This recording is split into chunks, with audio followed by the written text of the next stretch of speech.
Praise the lord. ప్రభుతో ప్రతిదినం అనే యొక్క ఆడియో డివోషన్స్ ద్వారా మిమ్మల్ని కలుసుకున్నటకు నాకు చాలా సంతోషంగా ఉంది. ప్రియులారా, ప్రభు కృపను బట్టి బాగున్నారు కదూ. ఈరోజు అంశము రక్షణానందము కలిగి ఉండు. లేఖన భాగము కీర్తనలు 51:12. నీ రక్షణానందము నాకు మరలా పుట్టించుము, సమ్మతి గల మనస్సు కలగజేసి నన్ను దృఢపరచుము. ఎంత చక్కటి ప్రార్థన దావీదు చేస్తున్నాడండి.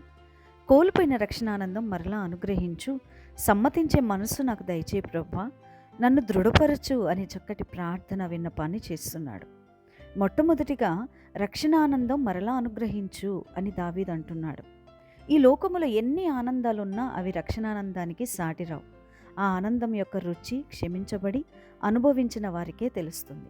దావీదు ఈ లోకములోనున్న ఆనందం కోసం శాశ్వతానందాన్ని కోల్పోయాడు. అయితే దావీదును పరిశుద్ధాత్మదేవుడు విడిచిపెట్టలేదు, కానీ ఆనందం కోల్పోయాడు. పాపము ఆధ్యాత్మిక ఆనందం రెండు కలిసి ఎలా ఉంటాయండి? ఉండడం అసాధ్యం కదా.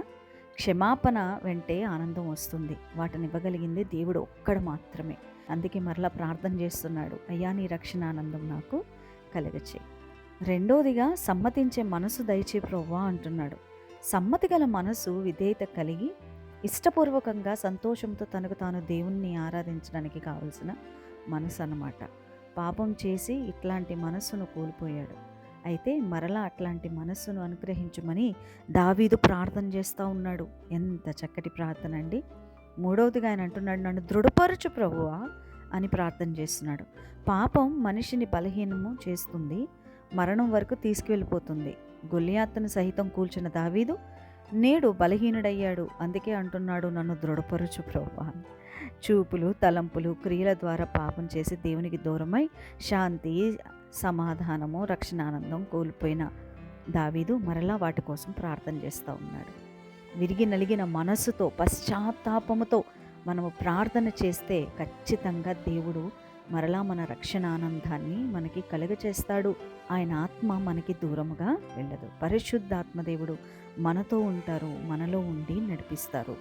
దావీదు ఎలాగైతే నీ రక్షణానందము నాకు మరలా పుట్టించుమయ్యా, సమ్మతి గల మనస్సు నాకు దయచే ప్రభువా, నన్ను దృఢపరచయ్యా, నేను బలహీనుడను అవుతా ఉన్నాను, నన్ను బలపరచు ప్రభువా అని ఎలాగైతే పరిశుద్ధాత్మ దేవుడు ఇచ్చే ఆ రక్షణ ఆనందాన్ని మరలా పాపము చేసి పశ్చాత్తాపడి ప్రభు పాదాల దగ్గర కన్నీటితో మొర్రపెట్టి మరలా ఆయన దేవుడిచ్చే సంతోష ఆనందాన్ని ఎలాగ పొందుకుని ఉన్నాడో అటువంటి కృప మనకి అనుగ్రహించబడింది గాక. ఆమేన్.